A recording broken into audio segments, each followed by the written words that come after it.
right, can't miss that. Even a triple header. What are you working on? Making my League Pass calendar. Finding the great games I do not want to miss on NBA League Pass. There's so many. The matchups are epic. You got it all planned out, huh? Yeah, you should come by for a League Pass night. How were those games again? Epic! Okay.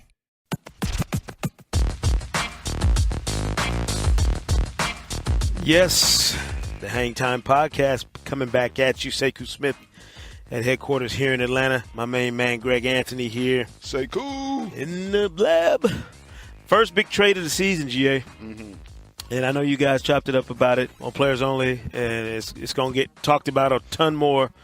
You know, Eric Bledsoe going to Milwaukee for Greg McGrow and protected draft picks. The Bucks keep the core in place and add potentially a dynamic point guard, not just a lead guard or a combo or a guy that's trying to, shift over like Malcolm Brogdon and play that position when it's really not his natural spot. Eric Bledsoe is a true point.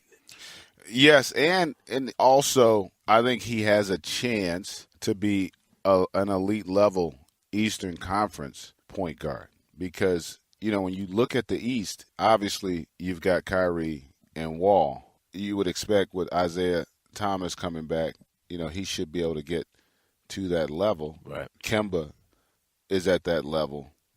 I don't see why he couldn't, maybe, again, I don't see him at Kyrie Wall level. Right. But he's a pretty damn good player. And more importantly, though, he gives them what they don't have. Like, sometimes we get caught up in the stats, like what a team's doing in the regular season. What you got to focus on is how they match up with the teams that matter when it matters. And that's in the playoffs. Yeah.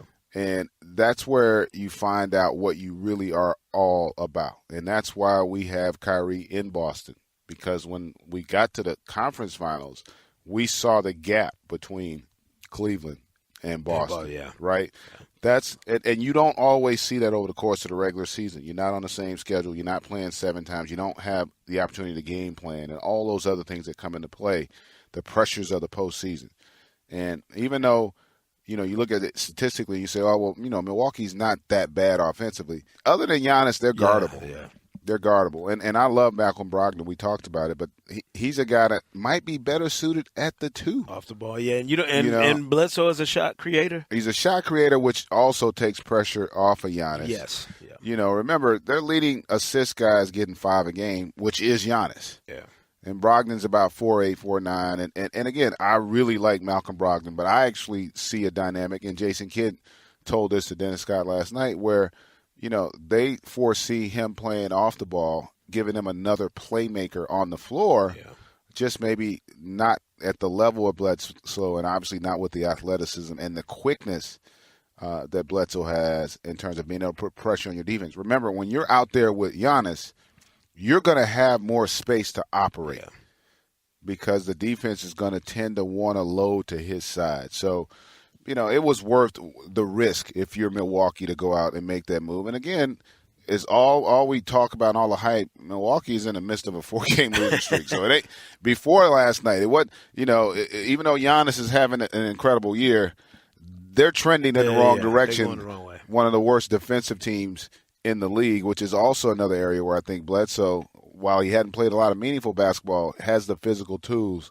to be a really good defender at that league guard position. Let me ask you a philosophical question about. Don't get that deep now. No, I'm just saying about how you go about making those kinds of moves in the midst of a season. Like, do players adjust and you have to adjust, but do they appreciate it when if the players in that locker room know, hey, this is a move that makes us better? Mm-hmm. Are they more receptive to see it now as opposed to at the deadline after more time has passed? Like, do you look at this, if you're a Bucks player, and say, hell yes, let's get a dude in here that helps us? Well, it's also the dynamic that it brings about is not too dissimilar to when you fire a coach. Right.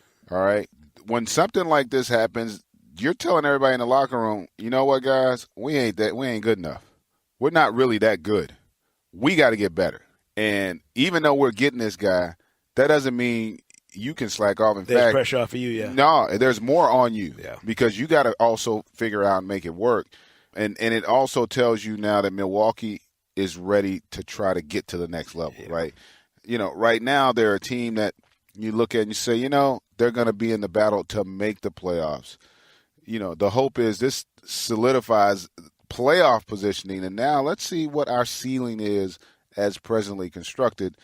The other thing about this move, I think it really helps Chris Middleton, who's the guy that really has been struggling this season by having another guy out there that can make plays and create opportunities for him to score. I'm looking forward to this for Bledsoe, too. Yes. Like, not saying that nobody's been paying attention to what he's done in Phoenix, but whether he was killing it or not, a lot of people hadn't been focused on the Suns. Yeah. He's going to be on a team now with Giannis where that spotlight will be on him in a different way, and we'll get a chance to see, is he a guy that holds up under that kind of pressure? You know what this could end up being similar to what we saw with Isaiah Thomas when he got traded to the Celtics. Mm-hmm. Always a good player, right? Had some success in Phoenix, Sacramento. But off the radar a little bit. But because you're not playing, meaningful basketball or, the basketball that the casual fan sees, right? Yeah. The diehards know who these guys are. Yeah. But, because you're not on that stage, when it matters in the postseason, you're not playing that relevant basketball. You're not on the marquee featured games on national television. Yeah. You tend to get lost, in the mix a little bit. And this could be, as to your point, for him, an opportunity, almost like a coming out party, because he's still a young player. Yes. Remember him and John Wall are in the same class. Came out the same year. Right. Both were, John's first pick. He was late in that first round. So did y'all win a championship with that team? No, they lost in the regional final. Well, they had a really good team. That was DeMarcus Cousins on that team. They lost to West Virginia. Yeah. They shot, I think, 3 for 23 from 3 in that game. And that's when Pittsnoggle and them ran him out of the playoffs. Yeah. That was a hell of a win for West Virginia. Definitely a big upset. Yeah. Because that Kentucky team was loaded. Some of these Kentucky teams. We need to do a podcast with John Calipari. We need to get Calipari on here and run down the list of all his pros and be like, man. I don't know if we're gonna have enough time to run that list down. Man, he's put some dudes in the league. Turned them out. That I like early season moves like this only because it allows us to take one team and kind of shapeshift them a little bit. Like this Bucks team, if this works out the way they hope, they become a different kind of player in the East in that playoff chase. I don't think it changes the DNA, obviously, of Phoenix. That's a longer-term rebuild, and Greg Monroe reportedly is not even a part of that plan. They're already exploring options to move him. I foresee a buyout there and then him being able to go sign somewhere else. But what they got out of it was a conditional first and second, which – as we've seen, speaking in part, looking at the last year's Rookie of the Year, second-round pick. So those are valuable. Yes, they are. No question about it. In any event, we talk about what's going on around this league right now, GA. 10, 12, 13, 14, 15 games in for some people. How long do we have to go before we know this is what we're really getting from a guy? And the reason I bring that up is because I keep watching Kristaps Porzingis, and I'm a believer after being a skeptic when he was drafted. We've had conversations. Yes, I was a skeptic when he was drafted, but he looked like a different dude then. He looked like he was running in cement shoes his first summer league. I was like, whoa, this dude is not Well, up to listen, speed. Nick fans booed like crazy right, so draft night. But he's been a revelation so far this year. I mean, playing out of his mind, both ends. The guy's legit, man. Can we count on this? I think Kristaps is legit. I got a top 5 under 25 list that I meant to debut last night on the broadcast and didn't get to it.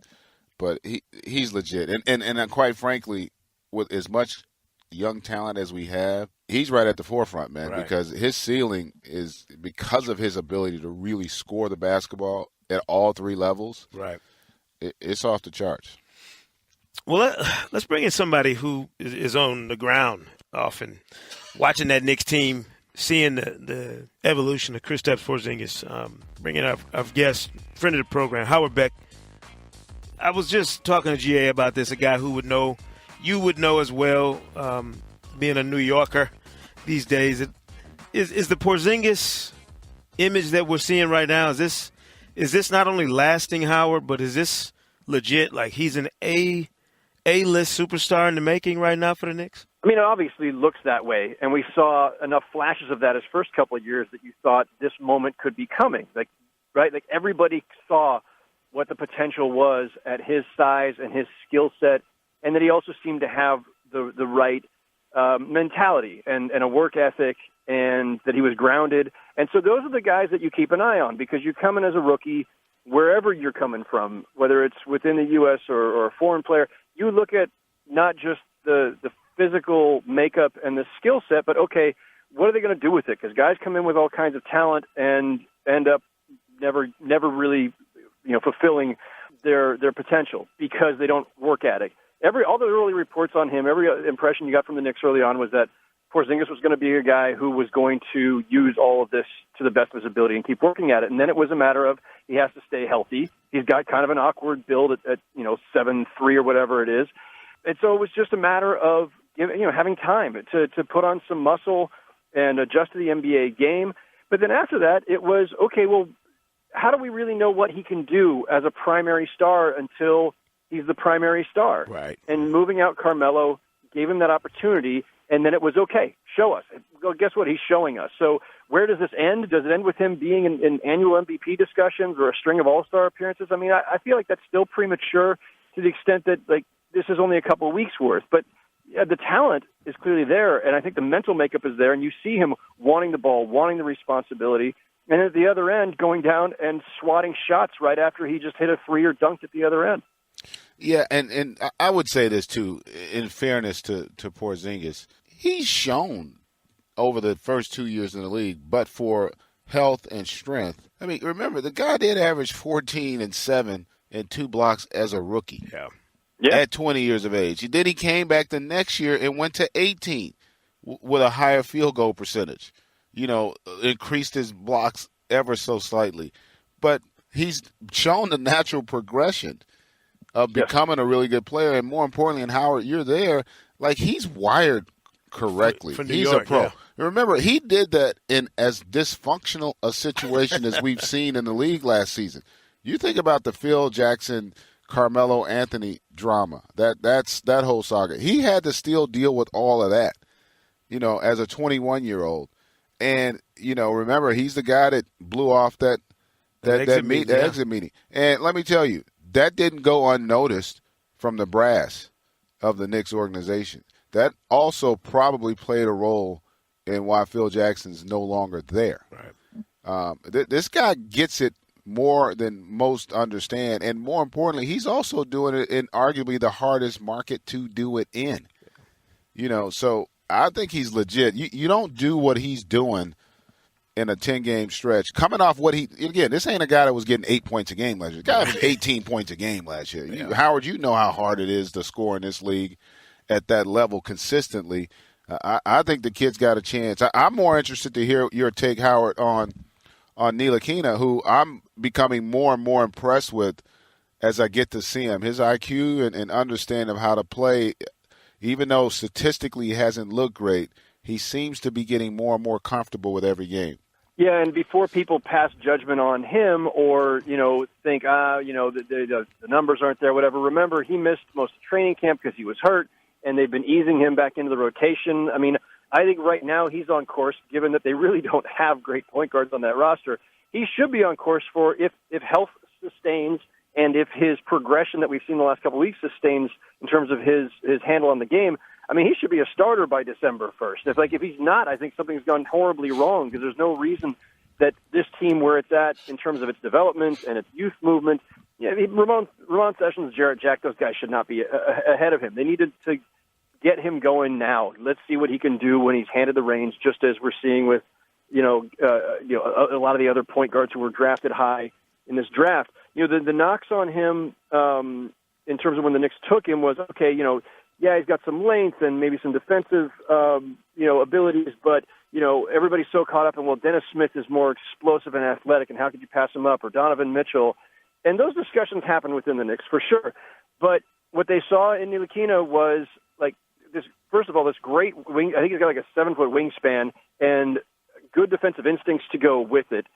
Is solid in the pick and roll. Doesn't have a great outside shot, but that's something that can develop over time. And a good feel for the game. And you can just see him out there. He's very steady. He doesn't get rattled. He doesn't seem to make major mistakes.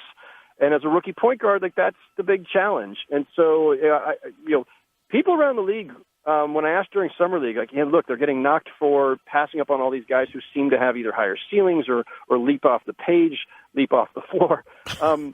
And people around the league were like, listen, I can see the case for some of these other guys, but I don't think they're going to be disappointed at all with Ntilikina. This is a really good player they drafted. So I don't think people around the league are surprised at all to see, as he's getting opportunities, that he's making good plays, smart plays, and is able to handle running that team. Howard Beck of Bleacher Report, senior writer and the host of the Full 48 podcast every Tuesday, joining us here on the Hang Time Podcast. Howard, you have a PhD in championship-level dysfunction on an NBA team with your experience with on the Lakers beat. So I couldn't think of anybody better to ask to diagnose what's going on in Cleveland. And you know Ty Lue, so you know and understand what's going on in his brain probably as he tries to assess what's going on with that Cleveland Cavaliers team. Should we be panicking, or is this a whole lot of smoke and wasted time for everybody right now, fretting about the Cavs and LeBron and what they got going on? I know that this is the way we go, right? First wave reaction is, oh, my God, what's wrong with the Cavaliers? And then the second wave reaction is the pushback, like, no. We've seen this all before. We're not falling for the banana in the tailpipe again. I don't think this is a banana in the tail. Like, I think, like, the tailpipe is just busted, and, like, the whole the whole thing is time for a new muffler. I was trying to think of, like, other better, like, banana tailpipe places I could go with this, and I just don't have them. I backed myself into a corner. Here's the thing. In the past, when the Cavs have rallied, and they've messed around, and then we get worried, and then they come back, and then they're fine, they had a certain, like, championship core there, and they don't have it anymore. This isn't the same team, so we can't assume they're going to pull it together just because they have in the past. The only real constant, is LeBron.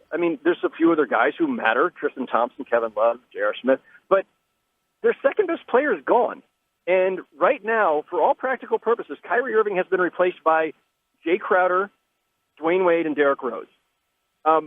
If you had said in June, Kyrie won't be back, but you'll have Jay Crowder, Derrick Rose, and Dwayne Wade, we would all agree that they would be a worse team for it.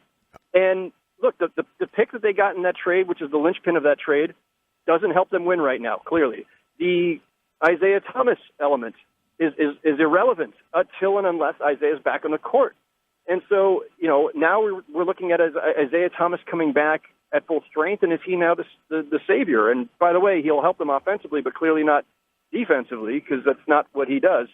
I think they have serious concerns. I don't think this is one where it's a false alarm. This one's for real, and I think there's way too much writing on Isaiah coming back, and suddenly everything falls into place. And maybe it will, and maybe less onus on LeBron to carry the entire offense will allow him to be more of the defensive force that we've seen in the past, and then that will spread to the rest of the team, and it'll fix the defense somehow. But right now they're last in defense, and they just don't have enough out there. I don't. This is not a great roster around LeBron James right now. Yeah, I'd take a little different take on it for a couple reasons. One, anytime, and we've seen it throughout the league. Golden State's already lost 3 games, 2 of which are at home.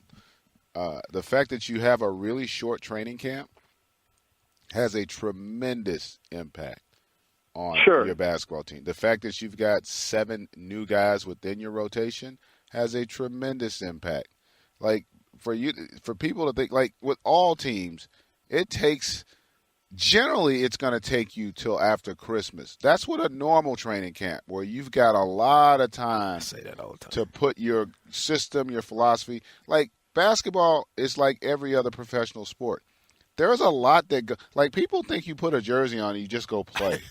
Like, you don't know the terminology that's being used, the philosophy, the style, the role. All those things have changed. You're bringing all these guys from different places, from different systems, into one, and you're all and they also asked all of them basically to take on a little bit different role. It takes a lot of time. The thing about Greg, Cleveland, I want to jump in real quick. Like, the one counter I have to that, though, is Boston turned over even more of its roster, and they've been phenomenal, and they lost Gordon Hayward on opening night to a horrific You're right. injury. They were phenomenal last they year until it mattered. The thing is, we've had 1 year, which was last year, where Cleveland had issues. They didn't have issues the year before, not issues that had you questioning whether or not they were championship caliber. They didn't have them. The first year you might have had a conversation because it was LeBron's first year there. This is all This is all based on last year when they weren't a really good team. I grant you that they weren't, but yet when they got to the postseason, other than Golden State, they weren't even challenged. Boston, that team that you're talking about, looked very much like this team does now until they got to the postseason. And so all I'm saying is I would hold my judgment on the Cleveland Cavaliers until, one, Isaiah Thomas gets back, because he will absolutely change your team. Like, we want to talk about how poorly he was defensively, but he played on a good defensive team with Boston. They'll have the makings of a decent defensive team when he gets back. His style of play is far more complementary to LeBron's than Derrick Rose's. So when Derrick Rose, if he gets healthy, Isaiah is able to go to the second unit, he's going to be going against second-tier guys. Isaiah's ability to space the floor better because of his shooting and being able to shoot off of screens, they'll be a much better basketball team. They're relying on guys that have never played in this kind of situation. Jeff Green, Dwayne Wade is getting older, obviously, but Dwayne Wade knows how to play. Jeff Green will figure things out. They don't have Tristan Thompson now for the next month. Yeah, that's going to play a huge role on this roster. But they've got a lot of guys that once they all figure it out, because trust me, when you don't get training camp, when you're not getting that practice time, you're not creating habits and instincts to play the game the way they want to play. And it's easy to say, this is who they're going to be. I bet you whatever you want that by the time we get to January, unless this team is really injured, they're going to be the best team in the Eastern Conference. I don't know by January. Make the bet, Howard. Make the bet, Howard. What you want to put up, Howard? What you want to put up? I take his money, I'm not even talking record. I'm just telling you, just like we said last year. Everybody. I mean, at the end of the day, last year, and I said it about Boston. Boston was a good team. A 53-win team to me is not a 1 seed, unless you've won a championship, played for a championship, and you just have all these other issues. I can see it with Cleveland. The other aspect of all of this is they do have their core. They lost the one guy in Kyrie who was their second best player. But if you've got 4 other starters, I would say your core and your best player, that is your core. That is your core. Yeah, Having LeBron. The core is there, but you don't lose your second best player, your other all-star, and not feel it. And he hasn't been. But we haven't seen Isaiah. But see, Isaiah Thomas hadn't played a game. Right. The guy did average about 27 a game last year, didn't he? He's a pretty damn good player. The doubts about them are valid until we actually see him on the court and playing like the old Isaiah. And we don't know if that'll happen. That hip injury is serious. There's a reason he's been out since May. And, people who are much, more studied in this stuff than I am in the medical profession will tell you that it's deeply concerning that it took him as long as it did just to get back to running again, coming back from that hip injury. Like, it's a serious thing. Make the bet, Howard. Take his money, Take Howard. the bet. And the people, I've talked to some medical people about it, and I've talked to people within an organization, and they are being cautious because they don't feel like they need to risk it at this point, and they're not going to. Remember, they're betting on LeBron too. They also opted out of him not having the surgery because they didn't think that it was necessary. So again, listen, if he doesn't play, then that's a different scenario. But I'm under the assumption that he's going to play and that he's going to be a good player. I mean, you're not going to stop being a good player overnight. Now, if he obviously physically can't do it, that's one thing. But if Isaiah comes back, because it's also a domino effect when you bring a guy like that back, it also puts people in positions of comfort. Because right now, other guys are having to step up and do this. Just like right now, they got to have other guys step up without Tristan Thompson being out there. And, I think they're going to be fine. And the other thing is, from what I'm hearing, Howard, you think Boston's going to be the best team in the East without Gordon Hayward? No, No, I think who's going to be the best team? Because I'm curious. Because if you're writing off Cleveland, you got to have somebody you're writing in. But I'm not writing them off. I'm saying that the alarms right now are justified, and I think that things are more open in terms of that race to, I don't know whether we're talking about, whether it's the 1 seed or to the conference finals or who ultimately emerges from the East. Like, that is more open right now than it has been since LeBron returned. And, like, there's no, like, I don't know that there's one team that I would put money on to say if Cleveland fails, it's Boston, it's Washington, it's Milwaukee. It's not that clear cut. I do think, though, that as Cleveland has slipped a little bit closer to that pack pending Isaiah's return, those other teams have a window there. There's an opportunity, and any one of them might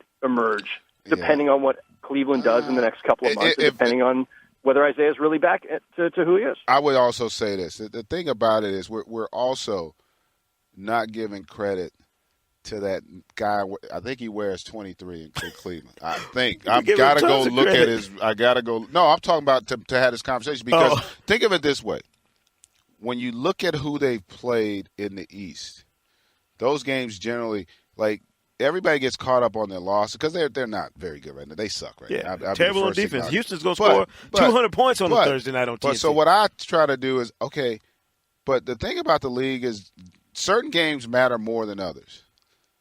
And when they played Milwaukee, who's supposed to be a team taking that next step, right? They beat them both. They show up, yeah. When they played Boston opening night, gruesome injury, didn't play well. They won the game. When they played Washington Friday, yeah, big showdown game. Yeah. Everybody fired up.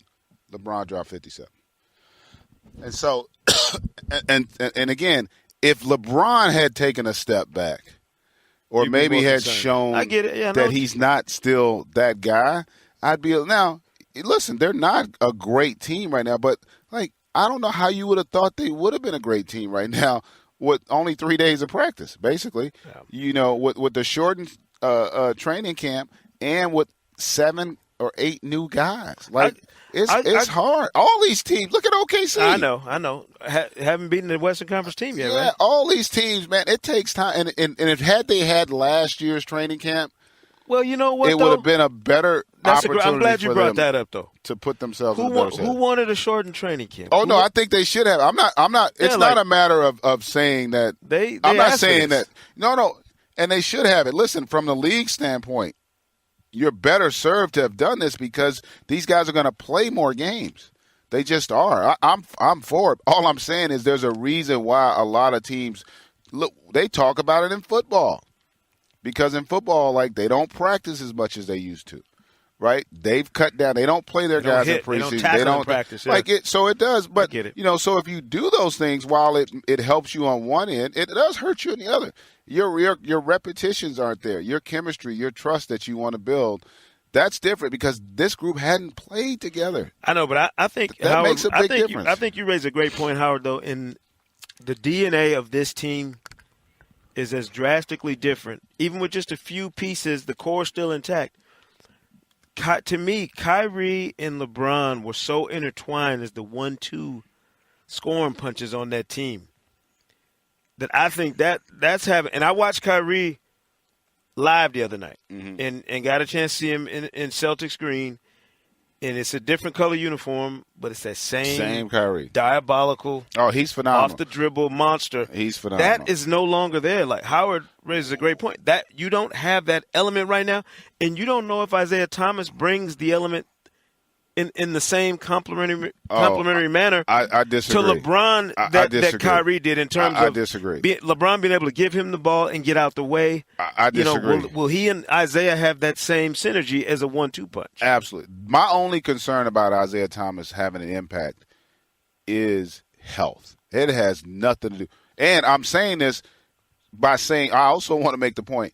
Kyrie Irving is a better basketball player than Isaiah Thomas. He's more talented.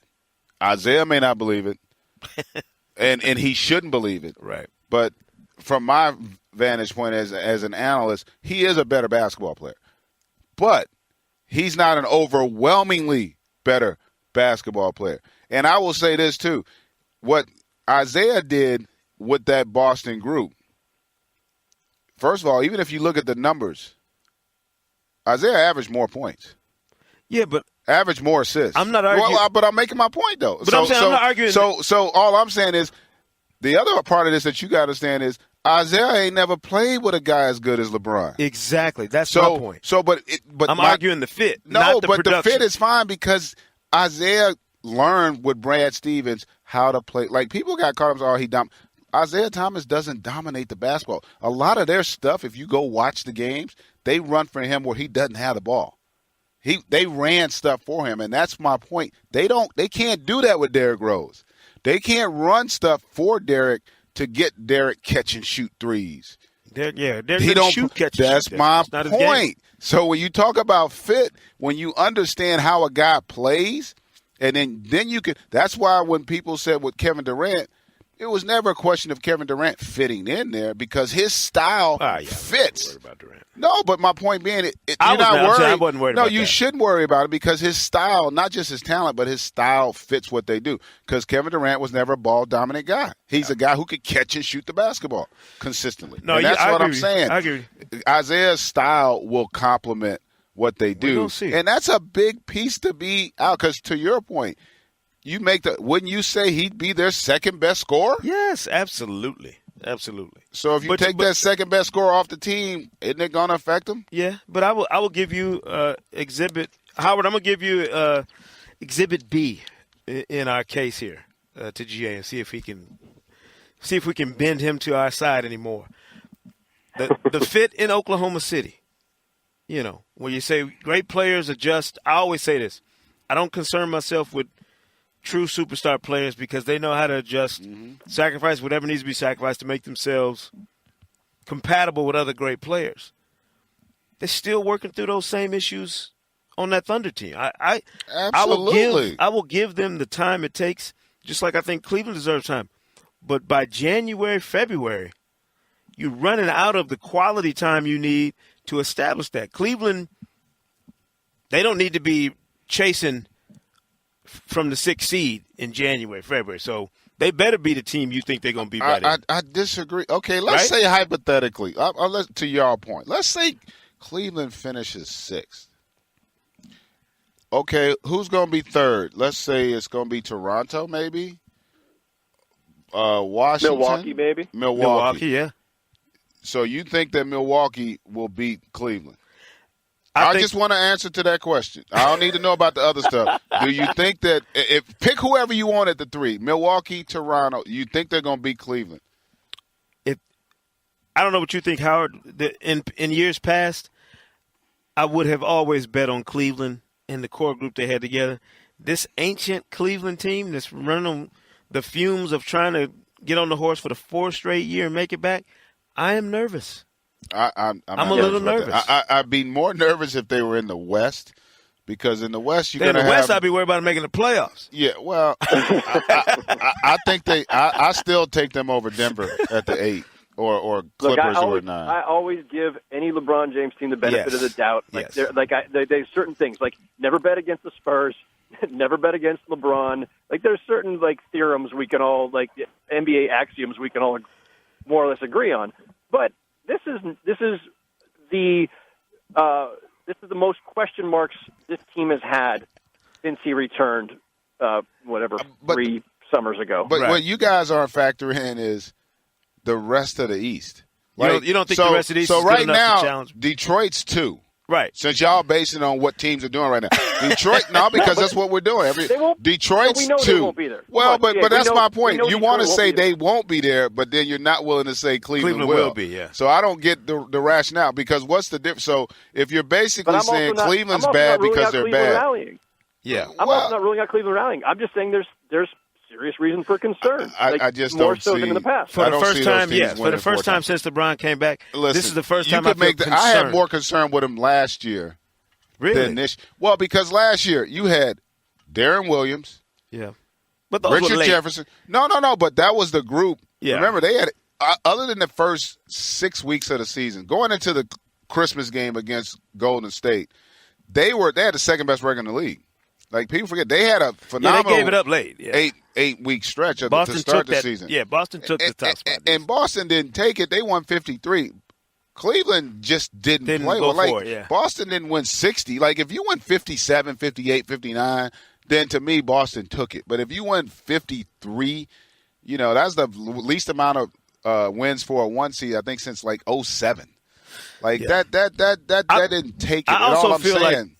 I also feel like, and Howard, you correct me if I'm wrong, I remember 3 years ago when the Hawks won 60 games and they got to the Eastern Conference Finals, everybody's like, I think this Hawks team can get them, blah, blah, blah, and Cleveland steamrolled them. So, but that was a different hunger to me. Well, that was a better team, too. And that also was a team that that was LeBron's first year. Yeah, I'm saying that. With that group. That's right? what I'm saying. I think now, back then, they didn't give us the cause for concern they give us now with this group that they have assembled. I just don't think, similar to last year, I don't think they're built for the regular season because there is a lot to be said about having played in 3 straight finals. I love arguing with y'all, by the way. And so I listen.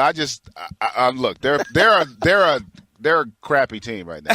They flat out suck. I will say that and shout it off the rooftops. But I'm not going to sit here and say because they haven't had a training camp and they're arguably second best player won't play till probably January, that I'm ready to write them off. Yeah. I think they're going to be fine. Again, right now, the way I look at the East, Orlando's the 3 seed. Detroit's the 2 seed. I don't think if I'm Cleveland, I'm saying I'm worried about how I'm playing. I'm not worried about who I'm going to have to play. Right. But, Howard, I'm just going to tell you one last time. Take his money. Make this take January that bet, man. Howard. Come on, Howard. Take it. Take his cash, Howard. I know Howard's Make him buy you a steak. Guy. I was thinking Happy Meal, but I don't know. I might not be willing to risk that much. January's right around the corner. It's not far off. No, you're talking literally 8 weeks. Yes. Take his money, Howard. We'll see. Howard Beck from Bleacher Report joining us here on the Hang Time Podcast. And I wanted to get into all the other great stories in the league with Howard. We didn't have time. This man because we got so much parity right now in the NBA. I mean, there's a lot of teams that have improved. A lot of young teams that are so much better than they were a year ago. But in Howard, before we let you get out of here, when is it time to do the autopsy on these teams? Like, do we have to wait another 10 games before we really get a true feel of what some of these teams are like? Or how long do you wait? You've been covering this league longer than I have. How long do you wait before you make that lasting impression on some of these teams?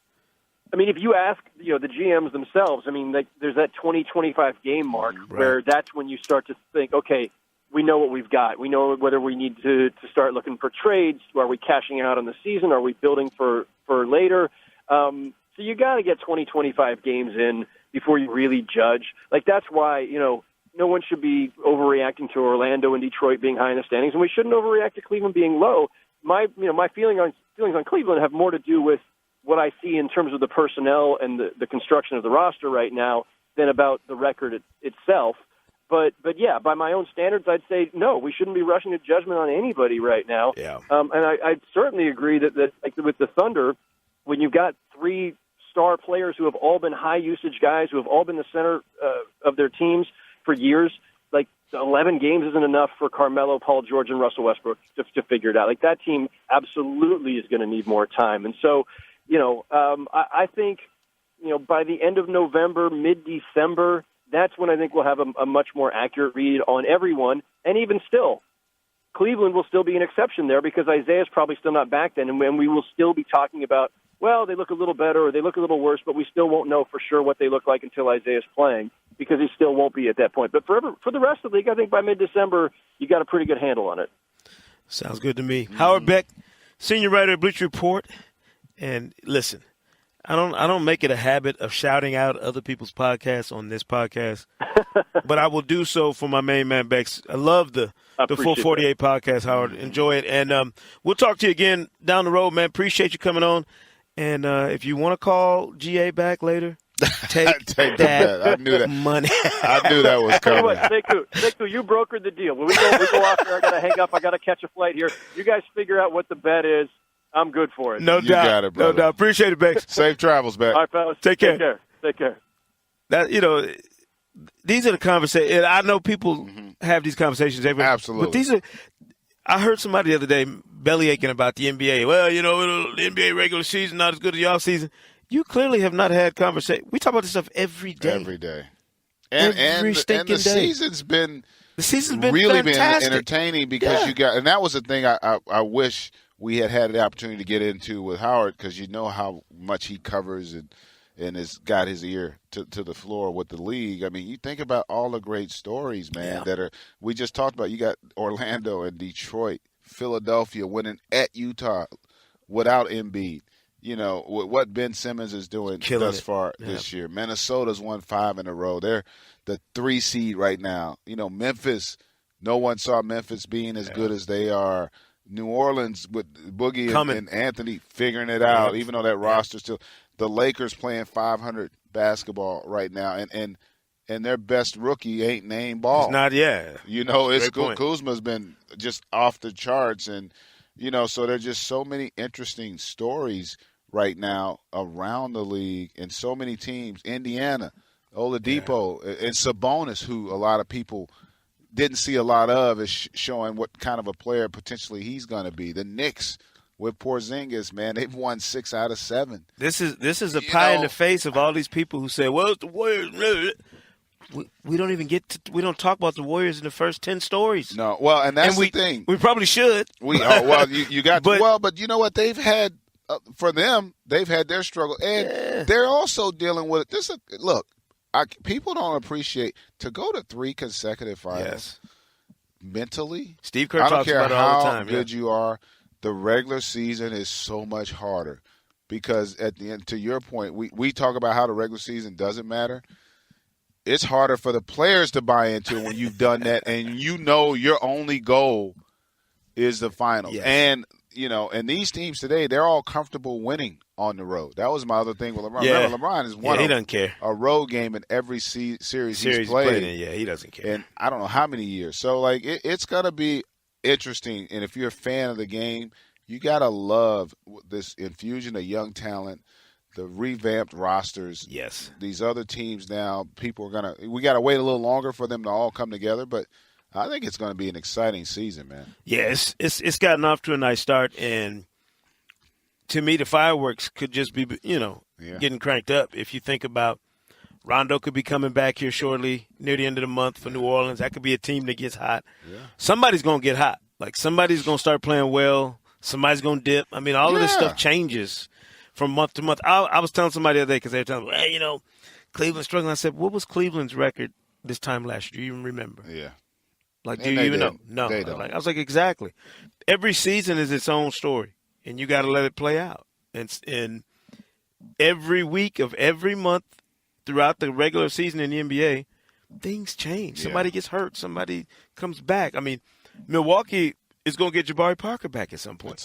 You put him, if he comes back healthy, ready to go, in the mix with Bledsoe, Giannis, Negro, things could change. Something could always change for you. Somebody could make a trade. Anything could happen, which is why, I don't know, maybe Howard's just being benevolent, being a nice guy.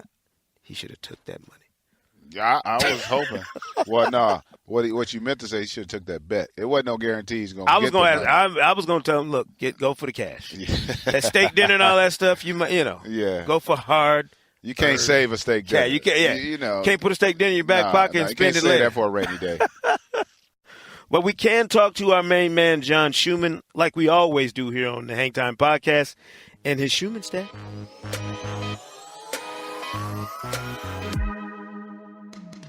Fellas, what's going on? Good, man. What do you got for us on stats this week? What kind of Schuhmann stats you got for us? I have some unicorny trivia for you. Oh, okay. Thank you for the hint, first of all. We just got a unicorn, though. He just showed up. Yeah. All right. So there are 5 guys right now. This is through Tuesday's games, averaging at least 1.5 made three-pointers and 1.5 blocks per game. Can you name the 5 guys? This is a multi-layered trivia question, so this is just the first. This is just the first part. All right. First part. Porzingis. Correct. Giannis. Nope. Oh, he doesn't shoot well enough. You're right. Cousins. Boogies, yeah. Yep. Porzingis and Cousins are 2. Karl Anthony Towns. Nope. Dang it. Gasol. Gasol, correct. Marc Gasol. I'm rolling tonight. Ah, dang it. Another Durant, sort of similar player to KD. Durant. Yeah. Durant, correct. Embiid. Nope. Similar player to Gasol in that his three-point jump, he started taking a lot more threes last season. Center, started shooting a lot more threes last year. Anthony Davis. Nope. Spent his whole career in the Eastern Conference until this summer when he's traded to the Western Conference. Oh, man. Don't tell us. Hartzell will get fired right now for. That's not him. Oh, Brook Lopez. Yeah, Brook Lopez, correct. Of course. All right. I'm feeling good about and myself. Durant is actually on pace to be the first player ever to average 2 and 2. 2 made threes, 2 blocks per game. He's second in the league. Second in the league in blocks, right behind Rudy Gobert. Cousins is actually just 1 made 3. No, actually 1 block from averaging 2 and 2, and Porzingis is at just 1 made 3 from averaging 2 and 2. So you could end up having 3 guys. 3 guys do it in 1 year. That'd be crazy. Well, but it's also the game, the change in the game. Yeah. That's where we're going. That's where we're going with this. So Durant, Cousins, Porzingis, Lopez, and Gasol are doing it this year. 3 of those guys, Durant, Lopez, and Porzingis, also averaged 1.5, at least 1.5 and 1.5 last season. There was one other guy to do it last season. Who's the other guy that did it last season? And the hint is that he was traded in the middle of the season to a playoff team from a non-playoff team. Yeah, and you already said Cousins, even though he was traded. No, it wasn't. It was not Cousins. So Durant, Lopez. Of those 5 that are doing it this year, Durant, Lopez, and Porzingis are repeats. This other guy did it last year, but it's not this year. His blocks are down. And he got traded mid-season. Traded mid-season. Not quite at Nurkic. Nope, not quite at the trade deadline, but actually right before the All-Star break, he got traded to a playoff team from a non-playoff team. Hell. After that non-playoff team acquired him right in the offseason. Eastern Conference player. And then he was re-signed this summer by the team that had acquired him. That picked him up. Who got moved last year? You know, we had so many moves this summer, my head is like spinning. He's played the 4 most of his career. Mostly been a 4, but probably is getting more minutes. Not Serge Ibaka. Serge Ibaka, correct. Yeah, there you go. There you go. With Orlando and Toronto last year, averaged 1.6 and 1.6. I didn't even look that up either, by the way. I was just sitting there thinking, like, that was a good who got moved? A good get. Yeah. All right. So last year, where there was 4 guys that did it, Durant, Lopez, Porzingis, and Ibaka. Before last season, it had only happened 4 times by 3 different players. So one guy did it twice, and then 2 other guys did it once. So the one guy that did it twice was in 2005-06 and 2007-08. He's maybe sort of one of the original stretch 5s. All right. Although he may have may have called him the 4 in the 1 year he won a championship. Dirk Nowitzki. Nope. 05, 06, Rasheed Wallace. Rasheed Wallace, correct. Yep. In 05-06, 1.9 threes and 1.6 blocks. 07-08, 1.5 and 1.7. So 2 other guys did it before that. Before Rasheed did it. Before Rasheed for a single year. The first guy who ever did it is the easier one. He did it in 1995, 96, and this guy is known for his rings. Robert Horry, correct. Yep. With the Rockets, averaged 2 threes and 1.5 blocks in 95, 96. The other guy is a tougher one. He did it in 2003-04 with the Bulls and Raptors. He was traded in the middle of the season. In 03-04 with the Bulls and Raptors, but he's probably best known for playing with the Cavs in their run to the finals, their first run to the finals. Zydrunas Ilgauskas? No. This guy, I believe, was the National Player of the Year at UConn. Danielle Marshall. Danielle Marshall, correct. Good call. Yeah. That was good. 1.6 threes and 1.5 blocks. Seriously, I don't want to. Listen, Shu. I love you like a brother, and I don't want to. How long did it take you to come up with all this? You don't have any time to yourself. I knew we might be talking Porzingis today, so I was just looking at his numbers. I'm like, all right, threes and blocks. That's unique. And then you just sort of look and say, all right, who's done it?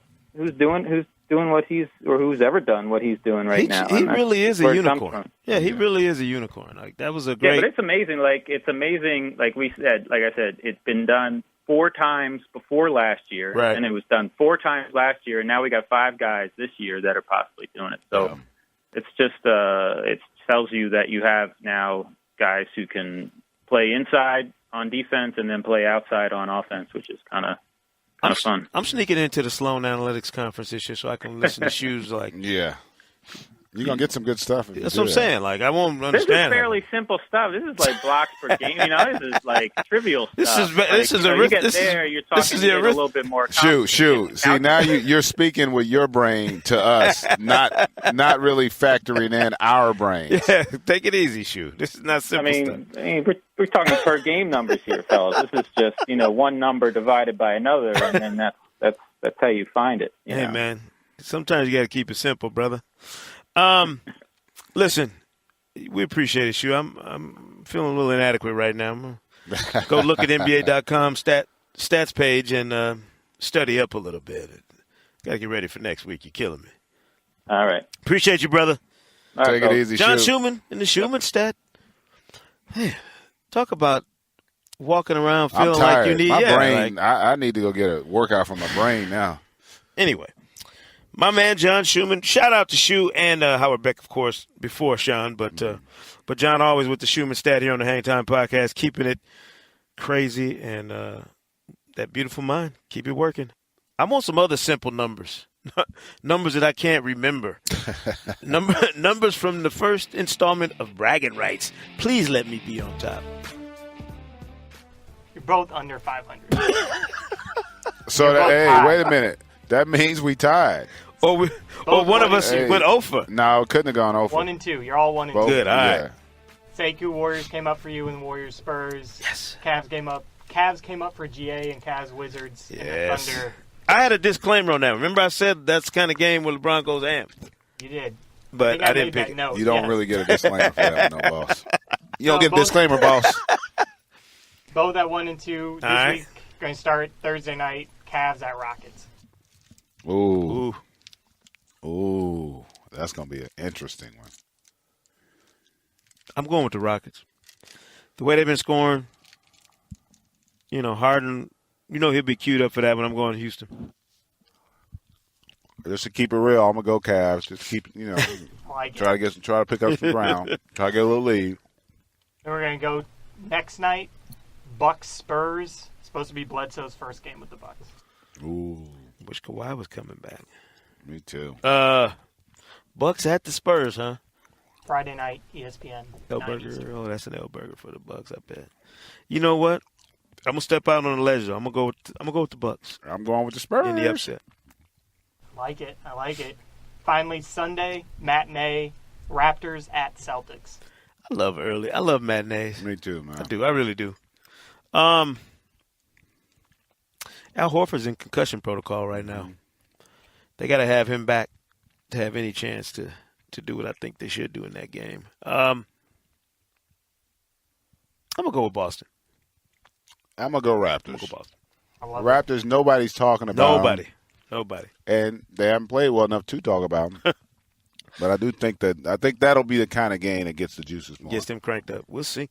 That should be fun. We'll see. I need a lead in bragging rights, so hopefully this will put me in a position where I can. Oh, I this like could be- I like to lead from the front. I'm not a. it. If you have a bad week, you could be in the cellar for the whole season after this.